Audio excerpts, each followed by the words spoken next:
And welcome back. It's time for interview segment, and joining me now is Esther Passaris, who today was confirmed as the ODM flag bearer for the Nairobi Women's Representative seat. Welcome to the program. Thank you. And I suppose congratulations are in order. Thank you. How would you describe the nomination process? Are you happy with it? Do you believe it was free and fair? You know, I mean, the way we've been taught, you don't wash your dirty linen in public. We did have issues. We didn't take off as fast as as early as we should have. Elections are supposed to be from 6 to 6, but we had challenges. Some polling stations opened on time, others didn't. Some were even opening at 4:30. So as a party, I think we did have some challenges. We had some challenges on the 25th when it was cancelled, and then again on the 30th. We had some challenges, but I'm glad it's all over. And for me, challenges are like problems, and they have solutions, and they're learning curves. And I hope that IEBC was watching all the challenges in the primaries of both Jubilee and ODM, because this is what they need to address for themselves, so that we don't have that mess in August. Do elections affect women differently? It's very expensive. You see, like for me, on the 25th, I had already hired all the agents. I had to pay all the agents. So you lose a lot of money. And now again on the 30th, ODM was not very clear about which polling stations they're going to use. And so I prepared for all 330. So if you're thinking 2 agents, 1 supervisor, security, in all these polling stations, you're looking at least 1.5 million just for that day. For me, as a woman rep, I keep saying that the woman rep was a punishment for women rather than a blessing, because you're campaigning in the entire county without really much financing from your party or from the state. So you have this position, and you make the woman run around in, for me, 17 constituencies. It's really, really difficult. How much do you estimate you spent in this campaign period? Approximately 10 million. Yeah. And where did you raise that 10 million from? Well, from family, from friends, from suppliers, you know, some goodwill suppliers, but some donations. Yeah, I've been in this game before, and I have a lot of people that believe in me. So I didn't have time to really have this fundraising dinners. I'm not going to do it that way. I'm going to do something different, because I don't want to just raise money for me. I want to raise money for myself, my party, as well as for women. Yeah, and even right now in this nominations, I did team up with quite a few MPs, and I also sponsored quite a few MCAs in terms of their agents' fees, and a few women, because it's so challenging for a lot of people. I mean, somebody wants to be a leader, and the cost of agents and supervisors during the election, the petrol for the cars, you know, it's so much for them. So I felt that, you know, I had a moral obligation for some of the leaders, the MCAs that I really thought have something to offer to help out. Yeah. This is not your first entry into politics, as you've rightly said. I think this is your 3rd, or if not 4th, shot at it. Never been elected before. What gives you confidence that it could turn around this time? I think never been elected would be the wrong way to put it. I was going to be the mayor of Nairobi. Unfortunately, my name wasn't gazetted. I had the numbers. And so come Monday, I couldn't participate in the election. My party had already sent my name to be on the nomination list. And you had to be a nominated councillor or an elected councillor to be a mayor. So when I wasn't gazetted, I obviously couldn't run for the elections on Monday. And it's very difficult sometimes when you're dealing with government. I think things have changed a lot before now. In the past, the courts were very much in tune with what government wants. So at that particular time, if we had gone to court over the weekend to try and stop the election on Monday, it would have been impossible to find a sitting judge, get an order. So we just let it, and somebody else became the mayor. And then Embakasi definitely rigged out. I mean, Shabash is currently in Jubilee, and she stated it in a recent interview that, you know, I was in ODM at that time, and she was definitely rigged out. And it's sad when people actually vote for you, and the system kind of rigs you out because they want numbers in Parliament. And for me, I always feel that you can be in ODM or Jubilee, but if you know that somebody is a really good leader, right, I don't understand why you would fight that person, right, because of partisan politics, or to go to all extent, you know, flat out, like rig me out, even though you know I'm a good leader, and you don't care who you put in. So for me, this is a problem, yeah. So what gives you confidence this time round that you can run and be elected? I think, you know, I always believe that everything at the end is in God's hands. So this time round, I feel we've matured as a country. IEBC is actually cautious about doing the wrong thing. Free, fair, credible is being drummed into everybody's eardrums. And I feel that, you know, there's a right time for everything. If it doesn't happen, then it's probably not the right time. But I'm going to give it my best, from prayers all the way to really working and positioning myself properly. What is it that you believe you have to offer Nairobi? In varied interviews, you've often cited your beginnings, at least in the public light, with Adopt a Light. That was several years ago. What fresh ideas do you have to offer now? Okay, I'll tell you what. Adopt a Light is something that I did, and I worked with street families. I ventured into the slums. I brought the light. But I've always been a social entrepreneur. My first company was Sharper Images, and I engaged and employed the deaf. So for me, I think my greatest quality is compassion, and I do not like to see people do the wrong thing to others, you know, and for me that's a guiding factor. When I ventured into the various slums of Nairobi and I saw how people live in poverty with sewers all around them in you know, mabati houses, I felt, you know, congested, no toilets. I felt we need to change this, and I feel that we've upgraded a section of Kibera. We have so many slums in Nairobi. Nairobi is a city surrounded by slums, and I feel we need to do something about this. Going into Dandora yesterday, going into a lot of the sections of Embakasi, I'm telling you, we have neglected a lot of the places where the densely populated people live. You've got no roads, you've got garbage everywhere, you've got dust everywhere. Can you imagine the congestion? You've got alcohol, you've got single mothers. There's a lot of problems, and I feel I'm in tune with these problems, and I want to find solutions. What are the solutions that you're offering the city in 2017? All right, for me the solutions is not from the government. It's not the money from the state. It's too little. The government is going to give 7 million shillings for the woman rep per constituency. It's too little to have impact. I'm going to use that position as a platform to basically unite Kenyans. I've always wanted to do this, unite 1 million Kenyans, and now I want to unite 1 million men and 1 million women so that we can raise 1 billion shillings. So everywhere I go, I tell people, save 200 shillings every month, so that in 5 months I can unite you, we can get 1 billion shillings, and we can start coming up with changes. I'm also going to work with the Youth Fund, the Women Fund, and try and see why is it that everywhere I go, people say it's so difficult to get it, we don't have access to it, we don't know how to get it. So you have these structures that government has created, but somehow it's not being felt at the bottom. So I will be that bridge between what the state wants to offer and what the people want from the state. Yeah. And both your responses center on funding, and in particular raising private funds, you know, the 1 million, and the other is a government intervention. What specific action areas are you looking to work on? All right, garbage. I mean, I cannot stand the fact that everywhere is dirty, and then also employment. All right, we need to create industries in our country. We cannot import everything and anything. And slum upgrading is an opportunity for employment. And then you also have a lot of people in Nairobi that don't have title deeds, and I feel it's about time we address this. You have people that are living in houses and they're vulnerable. Slum upgrading, we can negotiate, and I believe that when people feel they can trust you, a lot of things can be done. I met with the Nubian community in Kibera, and I think it's about time we address it. You've got a lot of land that now you're not negotiating with the Nubians, and at the same time you're not creating the housing estates for the people. And I believe that they want to negotiate. So if we can come up with a way that we say, this acreage of land, we will build these houses for you, but this acreage of land, we will build houses for the others. They're willing to do that, but to leave it unresolved is a problem. And I feel that in almost every informal settlement, we've got people with mabati houses, and this is land assets that if you said we will build houses, here's the incubation center, this is where you'll go and stay, but this house, when we build it, you will get one, right? You've got to give a compensation for somebody, because under the law, if you've lived somewhere for 12 years, it's your land.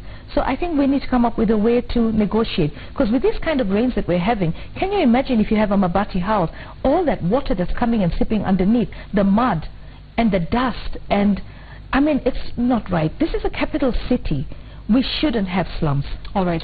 So you've mentioned the three: garbage situation, employment, and slum upgrading, which you've talked in detail in terms of negotiating with communities. Let's focus on the garbage issue. How do you intend to resolve that? All right. For me, the garbage issue, the county government has the mandate to sort out the garbage. They have a lot, they spend a fortune on garbage collection, but yet we have garbage everywhere. The first thing is get all the Juakali to build the dumpsters, the big dustbins, all right? And then we have to put garbage bins everywhere. And then we have to get the youth involved in policing and ensuring that garbage goes in the bins. We have to come up with recycling programs. I think there's a lot of money in this country that we can use. We don't even have to look at foreign money. Start with our own money. The World Bank would give us land, the IFC will give us financing so that we can actually solve our problems. The first thing is, you tell people, don't drop the garbage, but you have nowhere for them to put this garbage. So I want to work with the county government and say, look, we've got this 1 billion raised by the youth. We're going to import all these garbage trucks. We're going to get the Juakali to actually learn and train how to service and maintain these garbage trucks. We're going to have them in every constituency, preferably actually in every ward. If we have 85 garbage trucks in every ward, we will collect. We need to do something about Dandora. The solutions are not mine alone. I want to engage people, but I don't want to engage and talk and have all these policies sitting. We've got policies and policies from Giacomo Rossi, who had signed an agreement with Kenya, the Italian government, and nothing happened. For me, I want implementation. On Dandora specifically, what would your solutions be? I think we need to engage the communities. A lot of people don't want it, but it's a gold mine for a lot of people. How do you take that gold mine that they have right now and make it better? I think we need to use that garbage for energy, clear it up, create a playground. I'm so tired of not having playgrounds for our children to play. And every constituency should have a big playground. For me, that particular place, if we do the right thing, we can actually recycle whatever is there, create the energy. There are solutions. The question is, nobody wants the solution because we are not committed 100%. When I came up with the lighting project, my biggest impediment was government, the county government. In the end, they even threw me out. But I fought, and in the end, the private sector joined with me, and we came up with a solution. So everything, I think, when right now, leaders need to understand that the electorate is tired, it's exhausted. I just want to not to miss your point, because you've talked about the negotiation that the dump site is a gold mine for some. Nonetheless, it's a major environmental hazard. Yes, for the rest of the country. And it's also a crime thing. That too. So, what kind of waste management system do you believe that city needs? We don't need to invent the wheel. The first thing we need to do is to make sure that we deal with where are we going to have our dump site. All right. We talked about Ruai at one point, then it didn't happen. Dandora is the only place.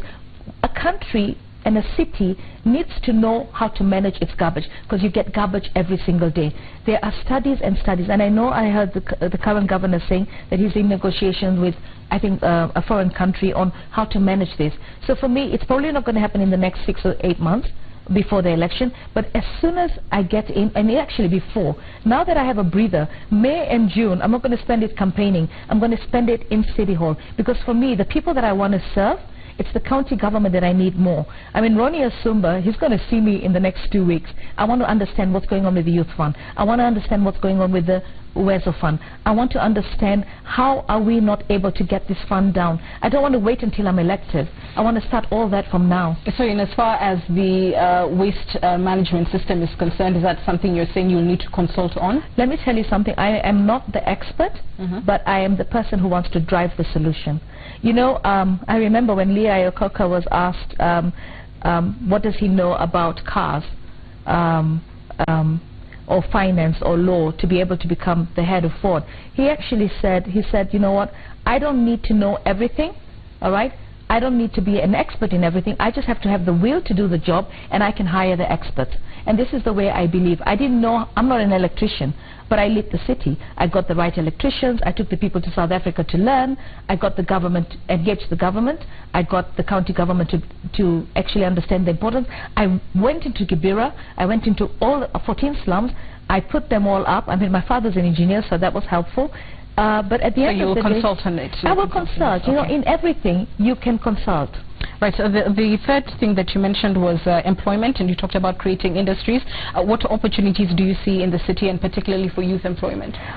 Okay, I do not want us to import anything that we can manufacture locally. And this is where we need to twist the government as well. Our energy cost, we've been talking about bringing our energy costs down. Now, we need to find a way to really bring it down so that we can industrialize. 2020 was industrialization. 2030, now we'll go to 2050. We are importing a lot of stuff, and a lot of food stuff as well.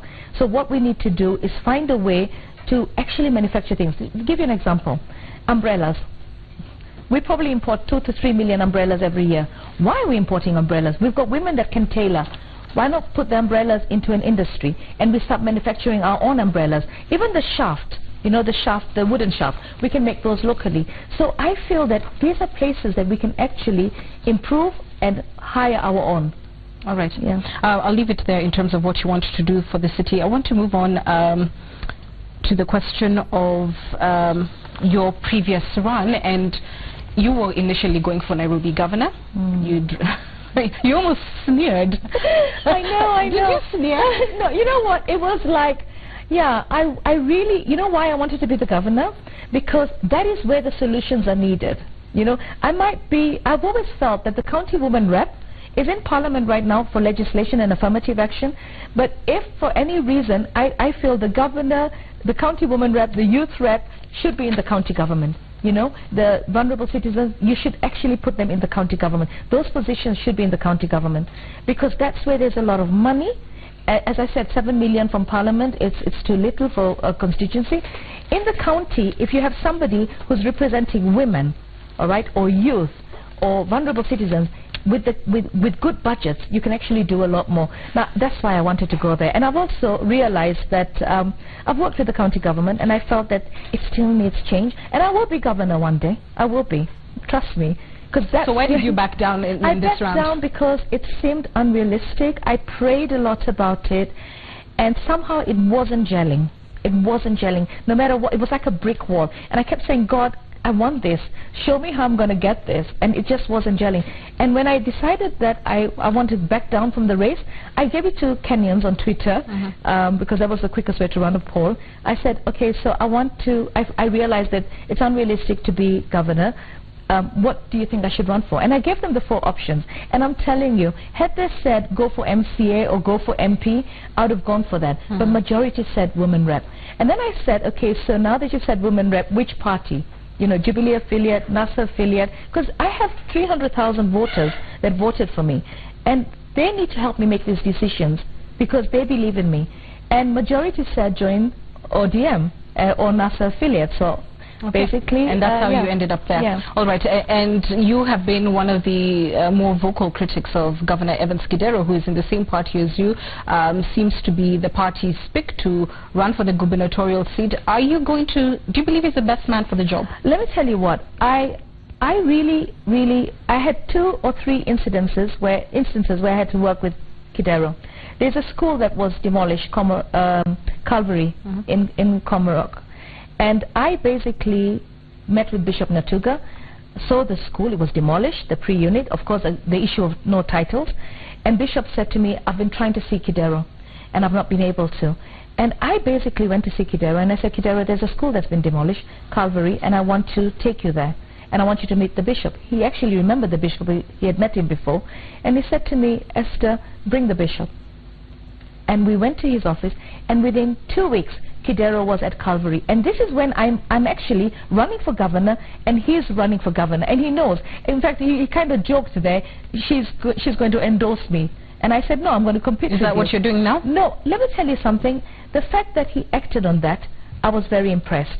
The fact that he's actually said that the government has held a lot of his funds, I believe that. The second thing is, with Kidero, there's a lot of talk about him being inefficient and being corrupt and whatever. Talk that you yourself propagated in various media. Yes, you did say that he has not done anything for the country, for the county. Yes. Look, I'll tell you what, in terms of garbage collection, we do have a problem. All right? In terms of slum upgrading, I haven't seen much from the county government. In terms of schools, All right, there's still a lot of schools that are bad. But then, of course, you've got the link between what is government's role, what is the county role. For me, I feel at the end of the day, the people want the service. They don't want to be caught in whose role it is. And that's why, for me, as woman rep, I'm not just going to look at legislation and work with the 7 million. I'm going to do a lot more than that. Are you a believer now? Do you believe in Dr. Evans Kidero as the best man for Nairobi? I believe that if Kidero had done all the things that we say he's done wrong, then he shouldn't be in that office. The government had the machinery to remove him. In terms of how the would corruption. the government have the machinery? Well, I'll tell you what, the government is, you've got the anti-corruption, you've got the DPP's office. If you really believe that Kidero has stolen a lot of money and you've already had all these headlines, right, then why hasn't he been charged? Then there's a failure in the system, and the system is the government. All right? Now, when it comes to Kidero saying, I've not been able to perform my duties, I do know that the county government has a huge wage bill, and we need to find a way to deal with that. All right, we need to find a way to reduce that, because if all your money is going into wages, then how are you going to basically provide services? Simple question, Esther, yes or no? What? Evans Kidero, is he the right man for the job? Yes, he is. So are you going to campaign for him? Definitely, we're going to campaign together. All right, let's move on. Do you think it's important to have a good working relationship with the governor in order to get work done? I think it's important to have a good working relationship with everybody and anybody to get the work done. Right. Including the governor. And I'll tell you, I'll give you another example. There were about 50 or so border arrested, all right, for doing a lot of things wrong. And I went to the governor and I said, these border guys don't have the money. These the motorbikes have been arrested for almost a month. The bills are too much, even more than the cost of the motorbike. Please do something about it. These guys need their motorbikes. They've got loans. They're struggling. And you know what? Within 2 weeks, Kidero actually waived it and released all those motorcycles. So for me, I think when you engage somebody and he acts on it, all right, it's fantastic. And I believe that we will work together. And I hope that in the next 3 months, we're going to do something to show that we can make a difference in garbage collection. Let's talk about the incumbent in the seat which you're seeking, Rachel Shebesh. What do you think of her track record? Look, for the first 3 years, Rachel had no money. None of the women reps in the country had money. So what do you expect them to do? Legislation. I think they've passed a few bills. I haven't paid much attention to what bills they've passed. I'm a bit disappointed that we have the legislation to provide sanitary towels, but we somehow could not get Rotich to budget for it and to make sure it's available. All right, so for me, I'm a bulldozer. I will make sure that the Minister of Finance provides it. If we can provide condoms, why not sanitary towels? Okay. When she got, how would you make sure that it's included in? Because you know something, if it's the law, it's the law. If I have to use the courts to make sure that this is done, I will. But I really believe that when you talk and you reason, right, and you understand the egos of the men, you will be able to get them to do something. I told you, I'm telling you, when I came up with the Doctor Light, I was arrested by the Ministry of Roads for trying to put lights on Mombasa Road. Okay, I remember it was engineer in Kadai or something, yeah. And for me, the government arresting me for wanting to light up Nairobi, eventually I walked into his office and I said, look, this is important. And they gave me all the facilitation. They helped me out. Okay, eventually I was finally kicked out again. But at the end of the day, I believe that today when I look at Kenya and all the high mosques that are in this country, I'm happy. Unfortunately, majority of them are not lit and they're not working. So we do have a problem with maintenance. I feel that in life, certain things will go right, certain things will go wrong, but you've got to keep going. Let's talk about what you've mentioned, the egos of the men and working with rather powerful men, and one can only imagine the ego must be commensurate. Nonetheless, in several interviews you've talked about your negotiating skills. What exactly are those skills? Let's begin there. And secondly, when it comes to egos of men, and we've heard this so much from women in power, especially when they're trying to push through legislation in parliament, and then they come against the brick wall of men. There've been things such as going for dinners, etc., to sort of talk to the men in a certain way to get them to calm their egos down and support women on certain crucial bills. Since you've raised the question of their egos and negotiating with them, first of all, must women be put in that position? How do you feel about it as a woman? Let me say, first of all, I don't think I'll be doing the dinners, okay, because I need to get home to my husband. But what I will do is, okay, let me tell you how do you deal with a man's ego? Make him believe that the idea is his. Believe you me, if you turn it around and make him believe that it's his idea, and you actually agree with him, and then you find a way to go around, this is the thing. A man will not want to implement an idea that isn't his. He will not want to implement an idea where you don't make him feel like you respect him and you need him. And if you read all the books from the Bible all the way up, you know, you've got submission as a main thing. And I think God knew that these men have egos, so submission is a very big thing to a man. Is submission something as a woman politician you're going to be taking into Parliament? When I talk about submission, I don't mean submission to the point where you're stupid. All right? I mean submission to the point where you recognize that men will always want to be the head in everything. All right? So you go around it in a different way. We're in an African country where it's even worse. If it was in a Scandinavian country, I wouldn't have to deal with that issue because they already look at women as equals. But in Africa, no, we don't. We don't. Women are not yet equal. And a woman has to almost understand that you're dealing with a man who is probably narcissistic, he's got an ego, and he's got a position, and he doesn't understand what are you doing in this space. This is a man's domain. So I feel that, you know, a lot of men have a lot of respect for me because of what I've achieved, right? But it still doesn't stop them seeing me as a woman who is supposed to be inferior.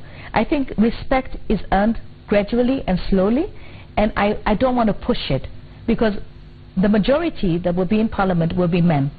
And we will need to sit down and agree, come on, look at the reality. The reality is our people are suffering, our people are poor. And right now, if you look at how many people have actually lost their nominations, I think people are beginning to understand that Kenyans are tired. They want leadership. They want change in their lives. 5 years ago, I voted you in. How has my life changed? I'm still in the same shed. My children are still going to schools that are not well equipped. My husband or my son still doesn't have a job. We're struggling to pay our bills. We don't have food. These are the basics. Yeah. Right. Do you believe, finally, that women in politics are held to a different standard?